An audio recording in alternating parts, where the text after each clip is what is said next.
Hello, I am Francis Lombard, and welcome to Portrait of an Editor, cropped episode number 16.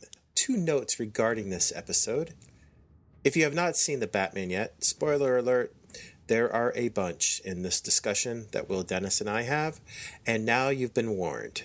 Will also mentions his love for Frank Miller and Dave Mazzucchelli's Batman Year One. 2 years ago, we had a great conversation about that, and it is still available for free, and you can find it under crop episode number 4. Now here's our talk about The Batman. Enjoy. Welcome back, Will. Got another episode of Cropped for, I guess, probably April. I think we skipped March. How's it going? Good. I'm good. Yeah, I don't know. The months don't mean anything anymore. For instance, it's, time is a flat circle.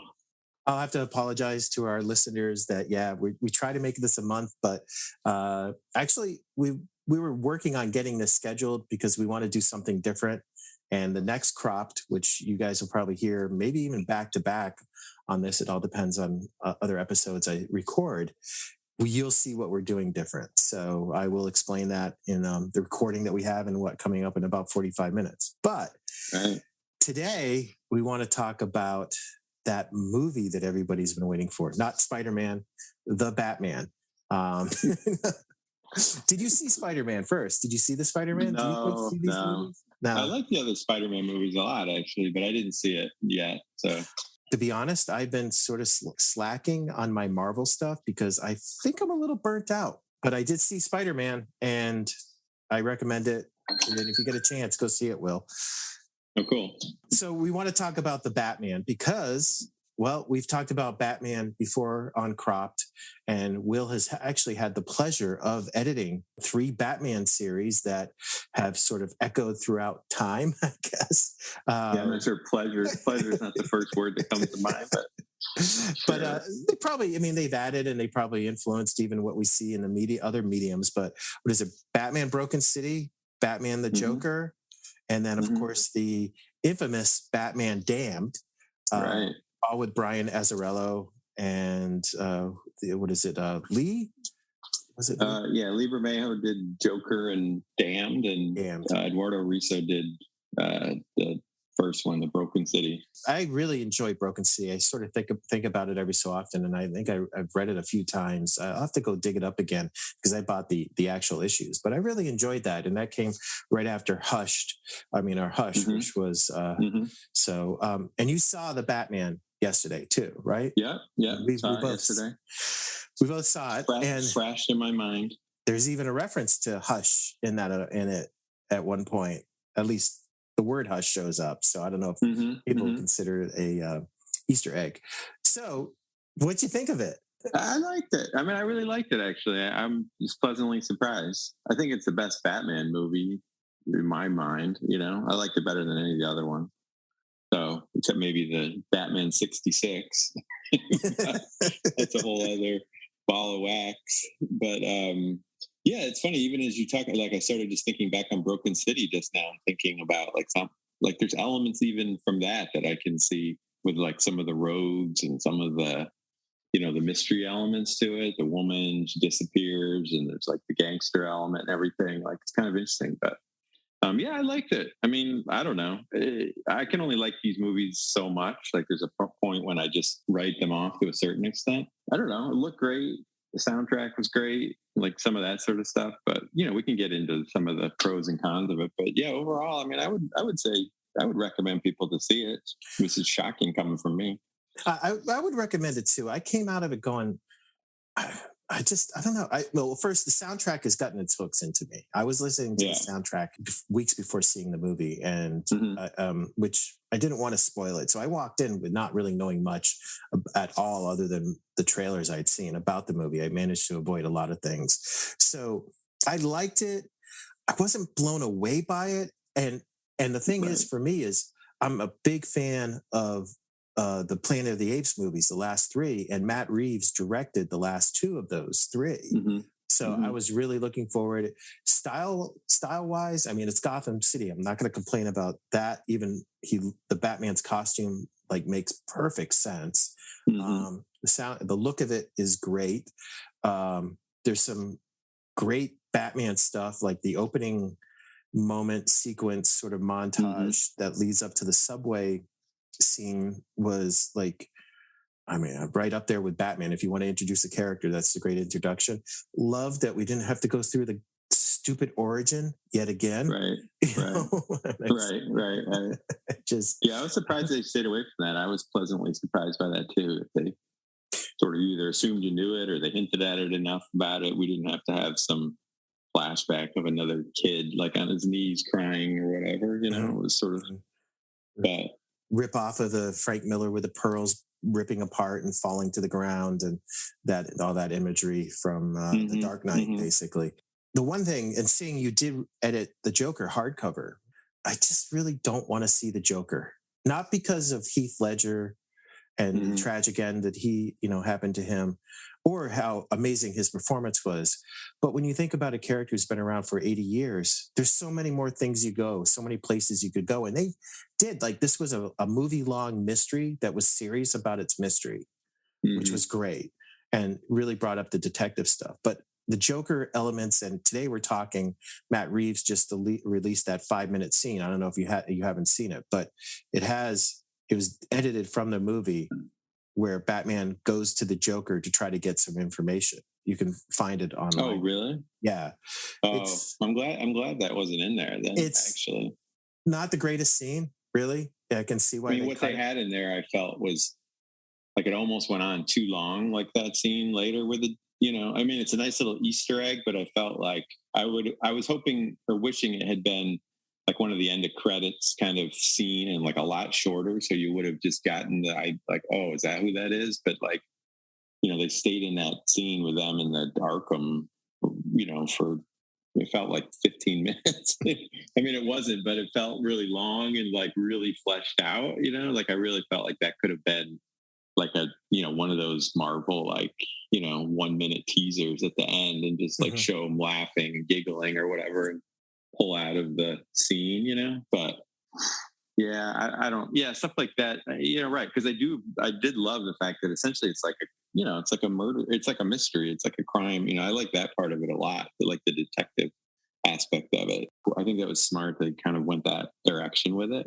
But do you feel that we really need to see the Joker again? And This is my problem with all these things, including this movie. Like the mystery stuff was cool. The city was great. The Catwoman stuff I liked.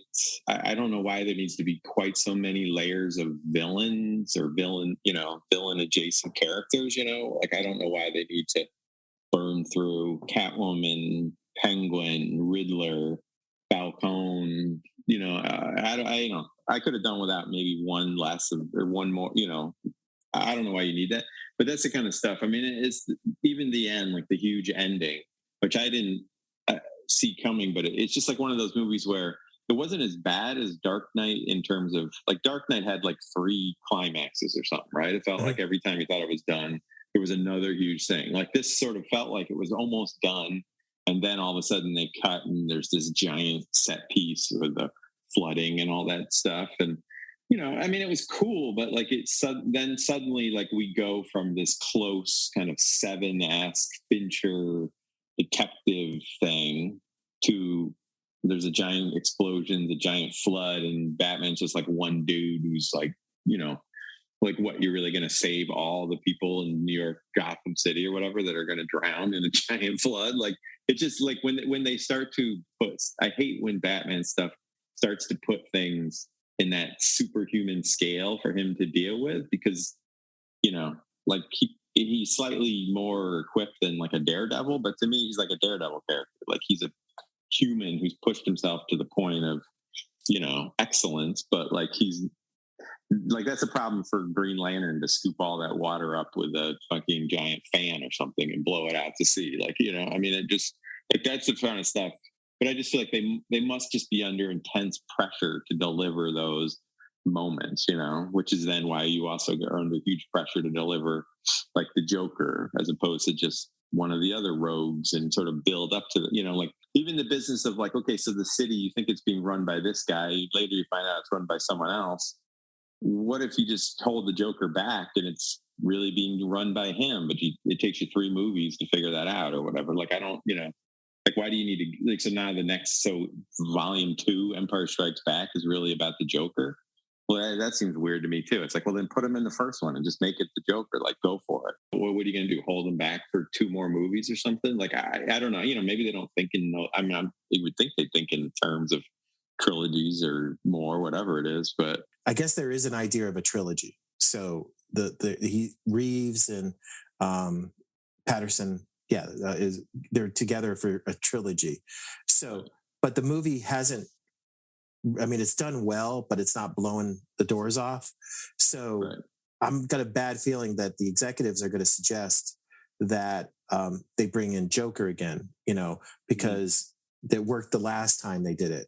But I really, right along with what you're saying is that why don't you give us something a little different or build up towards him, or I don't know, the moment.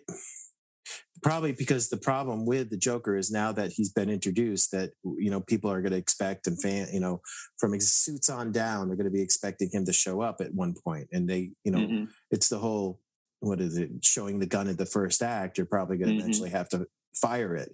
You're caught in that. Maybe they'll hold off, because what about they could you got a city surrounded by water. Killer Croc could show up. I don't know who other, wet, villains that live in the subway. I mean, in the sewers could show up, but there's Killer Croc. There's Penguin already introduced. Poison Ivy could be introduced. I mean, we could sit here and spend the next 45 minutes talking about the various rogues that we could bring in that would actually challenge Batman in different ways that we've never seen on screen. And what you're talking about, too, is that what you should have done, because it's really interesting in the movie, too. I mean, the whole big explosion thing, they didn't even bother having him try to race around, discover it just in the nick of time, and race around to try to blow, stop the explosions. It's like, too late, dude. Second time that they did it in the movie, you didn't arrive on time, which that would have been interesting, something to explore. I mean, it felt like that was an interesting twist, but it wasn't something, they really explored, that he is only human and sometimes he shows up way too late. Yeah, there was a few moments, because even some of the stuff with Falcone and some of those, like, basically, like, Catwoman is like figuring it out. Like, there's moments where he doesn't, like, he's a little behind the, like a step behind, which I like. I like from the standpoint of, like, being Batman Year One, like, it's my favorite superhero comic, like, ever made, right? Which we've talked about. Which captures that feeling of him being learning and the learning on the job and the novice kind of elements of it, which I don't know, but I didn't get the impression that was essentially like the intention, because they don't really explore it, as like a character flaw or as a character thing or any, that's no comments on it. Like, there's no kind of thing. It's like literally just sort of like some of that. I always feel like, are they just reverse engineering backwards, like connecting some of these dots that they know they need to connect, I mean, there definitely was a fault of, there's moments, 2 or 3 moments where there's big info dumps, where suddenly they start, the Torturo's talking and going, and then I did this, and then I did that, and then I did this, and then, or like even that phone call, the girl getting murdered. It's like, oh, and then when you found this thing, and now you said, and it's like, okay, we got it, like, there's definitely those kind of things. And maybe they just feel you need to do that in the midst of a thing, and it's broad mystery. So it can't be something as ambiguous as like a Chinatown, where the reader, the viewer, is like being made to connect the dots themselves. And there's a lot of ambiguity, but it's a little annoying from the standpoint of anyone who knows anything about like noir film, noir fiction, which this is obviously leaning very heavily on. That's like a hallmark of it. Like, there's all this ambiguity, and that there's it's the choices that people make and the consequences of violence, and stuff just happens. People just get killed all the time. Violence happens all the time, and not all the dots connect. Like, that was really like a reaction to the sort of Sherlock Holmes, Hercule Poirot sort of, I'm going to connect all the dots for you kind of fiction, I mean, it was like, that was like that very like American ideal of, we're going to do these things, and this is what life is, and this is what happens in the mean streets of the city, and we're not going to connect all the dots for you. But I mean, obviously that's asking a lot of a broad popcorn, like tentpole movie for a Warner Brothers. So those are the moments when, and I just get frustrated from the standpoint of like, I can like it to an extent, and then it loses me because I feel like, geez, I wish they would just put all this time and energy and effort and look into, like, if you could do it in an original property, like a Blade Runner, like a Chinatown, like a thing. And it's like, and you could, you don't need it to be quite so neat and clean, and I mean, in terms of, it doesn't look neat and clean, but in terms of the storytelling and the dot, there's no unconnected dots by the end, right? And even the business before the big scene when the Riddler is kind of like, you haven't figured it out or whatever, like that was a kind of a cool moment to be in a movie, but it's like, the sort of Vertigo alternative me is saying like, I just want the end that looks like the end of Fight Club, like blow up the city and then like let's just end the movie. like when we then suddenly everybody who's important is in Madison Square Garden and like the mayor's running around, who haven't even seen or been introduced to or care about the whole movie basically.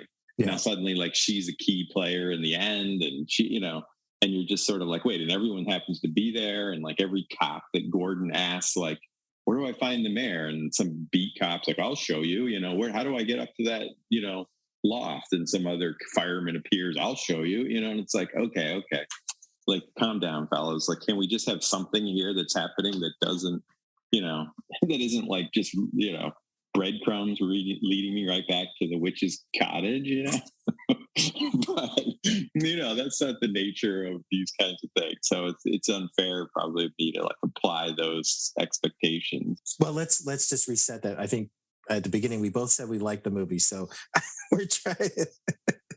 Yeah, well, I mean, there's things, like I said, I mean, the feel of it, I thought his performance is great. I love the Bruce Wayne stuff. Like, I thought the Bruce Wayne stuff I loved. Like, they kind of emo, like reclusive weirdo kid as opposed to the playboy. Like, I always get annoyed by that portrayal, particularly in this day and age when everybody knows everything about everybody. Like, the only way for him to maintain any of this stuff would be to basically just disappear from, the idea that he could be in Elon Musk, Kanye West in the public eye, Playboy, and Batman is insane. Like, I mean, it just wouldn't happen with like social media and photographers and everybody's got a phone in their pocket and everything else, So it's just like, I thought that stuff was cool. I mean, the Alfred stuff, he was kind of underutilized, but I like him as an actor. He's great. And it was kind of cool to see him in a human role as opposed to, like you said, like whether he's a Caesar ape and playing the apes or Gollum or whatever, like I mean, and I like the antagonistic relationship. I thought was kind of cool. I got a little bored of the the sort of PJ Woodhouse like version of like Alfred there with the silver tray and a cell phone on it. Do you think that was kind of cool? One of the things about noir is that, it's all a character's faults, right. Eventually coming back to haunt them. And, they're, basically the last big noir movie was Nightmare Alley. It was a remake of a classic noir movie where the actor whose name I forget, he was a big, Saturday matinee sort of, and then he decides to do this dark character, really dark character. And now it's a remake. And that is as noir as it gets, especially the ending. And you see how his faults all play out in Nightmare Alley. And I think you touched upon something, and maybe that's where it is that could they have gotten away with, done away with the big action sequence? Because to be honest, when that started happening, I'm like, okay, it's going to be, as you just mentioned, the breadcrumbs. It's going to hit all the buttons, and we're going to see what's going on, and something will save them or whatever. I knew what was going to happen, once Catwoman figured her way up and stuff like that, but it didn't really get into the mistakes he made, because he makes a mistake. There's going to be a lot of spoilers. Makes the mistake. Yeah, we've already spoiled it. With Falcone, he does make mistakes. And there is, the moment when Falcone gets shot, he is feeling, he realized he made a mistake. He is behind, as you were mentioning, a bunch of steps behind the villain. Maybe if that was played up and you could have had a Chinatown-like ending, where would have been much more satisfying than let's blow up the city and flood it and have this big, huge thing, because I was sitting there wondering, what is the ending here? Where are we going from Right. the insane asylum to this? Because it seems like the setup of him, that realization, yeah, that how did I help this guy? How did I really Right. help? Which it would have Right. been like that Fight Club reveal of like, oh my God. I mean, throughout the whole movie, you know, once again, it's a big tentpole movie. They're limited by, they have all this budget, so it looks great. Gotham City looks Yeah, amazing. Gotham looked amazing. Yeah. The Batmobile, but even Yeah, that was that cool. sequence was like a little needed to have a little oomph to it, like a French Connection, Hmm. LA, live and die in LA, what Freakin' brought, kind of like, what are these Hmm. guys after? What's going on other than grabbing the penguin? Um, it looked great, but it really, I think they didn't go far enough down to like noir. Let's face it, Chinatown was a tentpole movie. Chinatown was the big movie of the year that Hmm. it came out. I mean, these, Hmm. French Connection was the big movie that the year it came out. I mean, audiences used to flock to this stuff and be willing to see it in big Hollywood productions. Yeah. I mean, think of the ending of Butch Cassidy and the Sundance Kid. That was like the Yeah, biggest movie of the year that came out. And, yeah. the ending is two guys jumping off a cliff, and we don't know what happens to No, them, that's not. That's them getting caught. They're no, that's not Oh, jumping yeah. off the cliff. It's them Mhm. running out of the bank, running Right, out of right, right, right. ammo, and then Right, right. a freeze frame of them running Right, out right, as right. bullets start. Right. We start hearing bullets. So Yeah, sorry. but like it's just sort of like no, it's good, but it's like yeah. I mean, I Yeah, wish that they had done some of that stuff. I mean, there were moments like that, like even like little things where they, they're talking about the club within the club, where the guy runs the whole operation, but then late, which sounds like okay, that's and neither him nor Gordon knows about it. Like which is kind of weird. You're a detective, you don't know that this giant club that's like the centerpiece of Gotham also has a VIP club in this, inside it. Like I don't know who doesn't know that about every club in the world, probably. But then also then Catwoman tells a story that like her mom worked there and then she was a kid going to the same place. So you're talking about a place that's been in Gotham for 20 years. 20 plus years, and like nobody he doesn't know, Gordon doesn't know, that they're like, wait, there's a club within a club, like, and it was just like, what are you guys doing? Like, what, like things like that just seem like kind of like, why did it have to be like when she's telling that story, like, why does it have to be that club? Like, why can't it just be any club that he owned? VIP exclusive clubs have usually generally have a really short shelf life. Like, Well, was like the Rainbow Room, like the top of like the Rockefeller Center or something, I I, mean, and I think you're. I don't know. You've probably read enough James Elroy in your time, but mm-hmm, thinking of Elroy right now, of like all these, they'd have, of his mom. It sounds like the mom was a working girl. Elroy talks about all throughout LA, all these various, madams who, work with the cops and stuff. I mean, and then they have various, places where the politicians go. And those are the secret ones. I mean, but once again, we're talking about a movie that's international and that's rated PG. We're not talking about LA Confidential. We're not talking about sure. Chinatown. We're talking, but once again, is it its own trap where, as an editor of Batman at times, have to really look at his questions and Batman's flaws really, really, really, there's plenty of flaws. There's plenty of background that you could generate stories, even though every day seems to be filled with Batman, a new Batman story. It just seems like what we're picking at right now is ways that you could have made a movie maybe 2 hours long with Mm-hmm, and really played up the mystery, because I think the best part of this movie, as we both agreed at, was the aspect of really them trying to do a mystery and trying mm-hmm, to do a mystery the thing about like noir is like you like doing a mystery because it's not about, I mean, as they journey down trying to find out who got murdered, it reveals so much about, like, once ago going back to Chinatown, about Jake Giddies, mm-hmm, reveals mm-hmm, about the what he's been carrying around, the baggage he carries around, or other, detectives within that genre. It usually reveals something, an open wound that hasn't healed, and they're trying to make up for something. And of mm-hmm, course, Batman is that. He's trying to make up for that, the murder of his family that he will never solve. And the one thing I hate about these movies, even with Nolan's movie, is that there's an answer. I mean, I'm a purist when Batman. There never can be an answer. It has to be. He never finds out. He doesn't even have a clue who killed his parents, because that would be allow him to figure it Yeah. out. It should be Yeah. obscure. I always, that's what I hated that about the very first Batman movie, because Yeah. the beauty of the original origin, like the Joe Chill or whatever the hell the guy's name is, I think, that kills the parents, Even giving him a is name exactly, kills. yeah, but it was, at least then it was the randomness of violence. It was like how fleeting life is, and and just like sort of that sentiment, and yeah, like in the original Batman with Nicholson, when they revealed that he was the guy that was the shooter or whatever, it was just like, why? Like, what are you doing?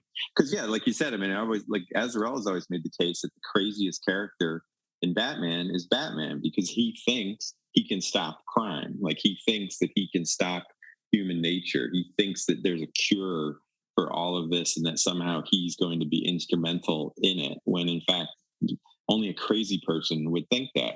So he's always argued, he's like, he's the craziest person in the whole thing, because at least the villains understand, even Joker, even the crazy villains like that understand, like, how insane that is, and like just how like futile it is, and like it's just that the only crazy person in Gotham is really Batman, thinking that he can somehow not make a difference. He can make a difference, but like that he can somehow fix this, he can end this, he can like keep it forever, and it's like, that's insane, and Brian has always pitched that idea, and been roundly kind of shot down as a thing.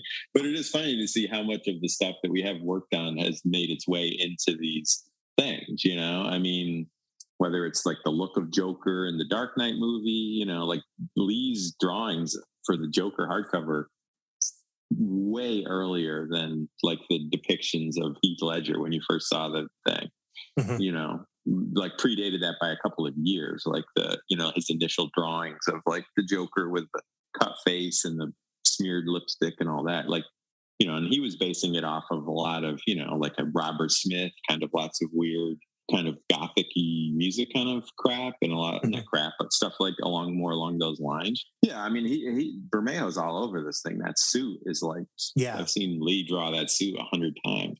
With the padding and the ridging and all of the stuff, and it's all layered and sewn together. I mean, you could do a search on Lee Bermejo Batman costume, and it's right there. I mean, he was in the.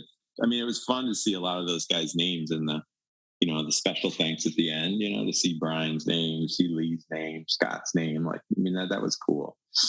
They were all there. And, they should be there, because it's definitely, there's a lot of that stuff. It's all over it. But yeah, I don't know. I mean, I like the aspects that were the kind of year one aspects, but I almost wish, at least in year one, it was like there was more a sense of, in his narration, like, oh, I messed this up, or here's what I need to do the next time. Like it was clearly someone trying to learn this practice of this, thing. And you got some of those vibes in this, but like you say, then suddenly, I don't know, suddenly the third act or whatever, the climax, it's just like, I'm always going to lose that argument, obviously, but it's, that's the part where I start to like, be like, I've been here for 2 hours, 15 minutes. Like, do I need another? You're telling me there's another 25 minutes of this or something, like that's the point when I start to like look at my watch a little bit, and and that's what keeps me from being like, oh my God, I loved it, it was amazing, you got to go see it. I mean, I think there's enough there that I would say, yeah, go see it. It's entertaining, it's interesting, it looks great, he's great, Catwoman is great, Turturro's amazing as always. Go check it out, it's fun. But like, but if you want to ask me from a comic book editorial standpoint, like these are the things that I would start to like drill down into. It's really funny. I just finished watching Miller's Crossing. That's like that might be my all-time favorite movie. 36 hours before watching John Turturro play. Look in your heart. Look in your heart, Tom. Yeah. Oh my God. I mean, how dark can you get with Miller's Crossing with Tom? And then that's a movie that sort of got lost in the shuffle, really, when it came out, Miller's Crossing. But when you watch it and watch it again, you're like, oh, geez. I mean, and once again, and I think people had finally caught up with this movie. I mean, the plotting and him sitting there pensively, like Batman, like working it out. You can tell. I watch it. I'm like, this is that. Those are the moments he's working everything out when he doesn't go to sleep. When he's sitting on the edge of the bed smoking. Right. That he's working these things out, and then you realize that all this stuff he's worked out. And a couple things went his way, but and then of course John Turturro. I think that was the one movie that he sort of began. Well, it was Barton Fink, and then that one they were back to back. That's when he sort of really popped on the scene. But watching him then and then watching him in Batman is interesting. I mean, the guy can. Oh yeah. I've loved him ever since Miller's Crossing. I went to see it on opening night with my kid brother, and we were the only two people in the theater. It was at Ithaca. It was at the State Theater, this upstairs theater, and I think we were literally the only two people there. And it was based solely on Raising Arizona and Blood Simple, which I love both those movies. So then this one. And this came out, and it was just like, oh my god! I used to have in my, I don't know what year it was out. I don't know if I was still in college. I had one of those huge, those Subway posters that they used to sell. Those ones you could buy, they were the huge wall ones. And I had a Smith's one, I had a Cure one, but I had a Miller's Crossing one too. That was it was just the trees and the hat, sitting in the middle of the thing. And then Turturro was in State of Grace, which is another one of my all-time favorite movies. I mean, he's always good. He's always good. And his kid works at DC and worked in the back group worked at Vertigo and in the back group for a long time. Oh wow! When Doyle was there, he started as an intern at DC, and then he left. And then when they moved to California, he got hired on full time. So he actually helped. He was assisting a little bit on the Batman Dam when we were working on that, but then they switched it over at some point because I think he moved to a different group or something, but he might still be there. Going back to the noir thing and sort of the movie that we would have liked to see that's Batman, there was narration. There was him learning stuff, and then it sort of gets dropped.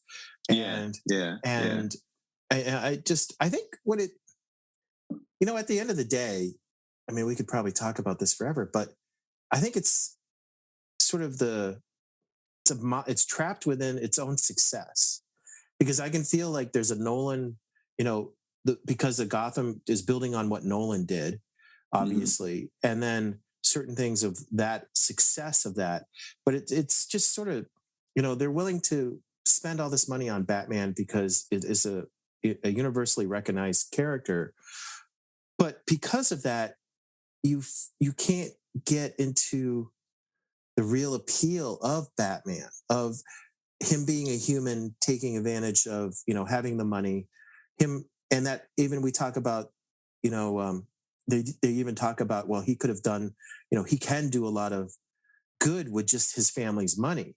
He could probably do more good in the world with his money than he could as a vigilante at night. But they talk about that. They hint at that. Alfred seems to be angry that he's letting everything slide.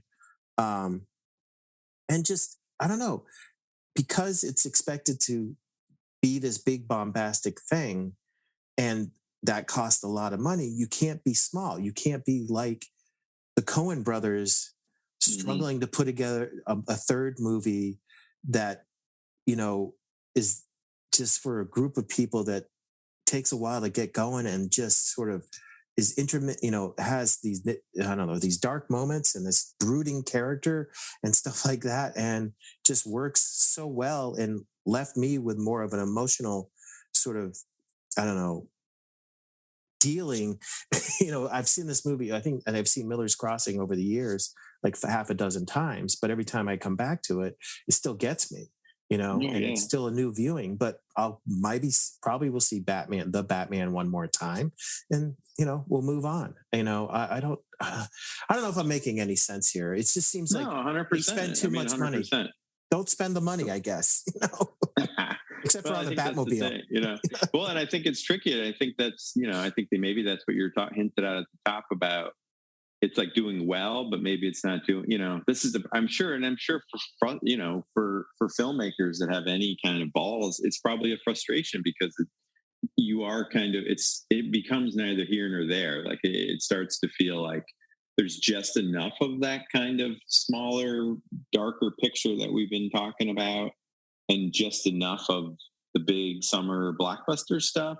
But once you put those together, it's like it's not really pleasing either audience, 100%. Yeah, like you said, like, yeah, maybe I'd watch it again, like if my kids wanted to go to it or somebody else, but like, and I would recommend people to go see it if they're into this kind of thing, but I wouldn't necessarily recommend it to like non superhero people I know, like, like my dad, I'd say, okay, go see it. He likes sci-fi. He loves, Star Trek, Star Wars, yeah, go check it out. It's cool. But like, I wouldn't tell my mother who only goes to kind of indie artsy films. I wouldn't say go see it. And like, but I'd sure say like, yeah, if you haven't seen Miller's Crossing, like I can't even talk to you. I'm not going to send you a Mother's Day card. So I mean, it's just like if you know Miller's Crossing, you know me is like basically what I would say to people. So it's like, yeah, I don't know. So I'm sure, but I'm sure that they feel that on some level. I'm sure there's a certain frustration. I mean, that's why I feel like of the superhero movies, like the Guardians of the Galaxy to me is like the best one because it's just like it was like for my kids at the age they saw it, I think they were like 8 and 10. I mean, they came out of the movie theater in the same way that I came out of the movie theater when I saw Star Wars. I was 10 years old. It was like opening weekend. My dad took us. He was huge into sci-fi, so he was dying to see it too. And like, you were like shot out of a cannon coming out of the movie theater because you were just like, holy crap. Like even though I'm only 10 years old, like I can now mark my life with before I saw Star Wars and after I saw Star Wars. Yeah. Now 50 years later or whatever, like I have Star Wars fatigue, like you can't believe. But like in those moments, but that was when my kids were with Guardians. Like it was just like, oh my God, they were fist pumping and so excited, and it was like just fun, and and they just leaned into all the goofy stuff and the music and like all, it was just like a fun, cool, like they weren't trying to do all this other stuff. I think that's the problem. I mean, I think it's a problem with a lot of the DC movies is they don't really know what they are or who they are, and they've tried, and it works best with the Batman stuff, clearly, because those are the best DC movies by a mile. Mm-hmm. But I think it's because the other ones, like they want a little of this, they want a little of that. There's a lot of cooks in the kitchen. It's like, I'd love to see a Superman movie that's just like a fun, cool Superman movie. Superman should be happy. He's got like the coolest powers. He's got the coolest, whatever. It's just like, I don't need him to be like Batman adjacent, like tortured by whatever it is. He should just be like, I'm Superman. Like, what, every day is a good day. I can do whatever the hell I want. Yeah. I mean, and then that's the last complaint, I think, like the last few, even though I didn't mind them, it was just, you're trying to make him Batman. Okay. You're trying to make him Batman instead of, he used to be like more of the Richard Donner, even though I know that it's got some 70s goof into it, but they got the performance of like, it's the character, it's the, him and Lois Lane, it's that back and forth that they have, and just this sort of upbeat character. Yeah, that Howard Hawks, sort of snappy dialogue and all the rest. Yeah, and in my mind, he was always the mirror image of Batman. So there's no reason to make him Batman. Like he's the opposite side of the coin, like so, and he's not the Two-Face side of the coin either, So I come out of a Batman movie like this one feeling gritty and wanting to drive fast, which I guess that's. These go beyond nitpicks in my mind, but they also like, to me, it just speaks to the overall framework of these movies and why I, ultimately like, I can't, I think like the Spider-Man movies I really like because those also felt like tonally, like really, really on the mark of the recent ones, I could see those again. I recommend those to people, etc. And the Guardians, but once you get past that, it's like, I don't have any interest in seeing like any of them, maybe Black Panther, like maybe, I liked a lot, but I don't like, I could live happily and never see another Avengers movie, like, I mean, it's fine, but like, it's just like, after you're done with it, it's like, yeah, great. And it checked all the boxes. Like, what's the next one? Like, I don't want to be looking at it again in 20 years, but I could, like, if we had time right now, I would watch Miller's Crossing right now and know every line before they say it. But, Well, I guess it's sort of neither fish nor fowl for Batman, for the Batman, but I mean, there is some good things about it. And I didn't feel like it was like killing me the 3-hour runtime. I was engaged and very happy to see a real mystery that lasts throughout the movie. And I mean, the visuals are just amazing. And, for Matt Reeves, no matter what, we can nickel and dime him over the writing and sort of character development. But the visuals were, I mean, just even bigger and better than, what he's done before. And it's a great director to have on it, and it'll be interesting, to see what the second time and third time, be like. It's not like I'm going to swear off going to see a Batman movie ever again, but check it out. I'd be looking forward to that for sure. Yeah. So I guess we got another interview coming up. So thanks for coming on and sure. And talking about the Batman. I hope we didn't scare everybody away and spoil the movie for them, but thanks, Will. Okay. Thank you.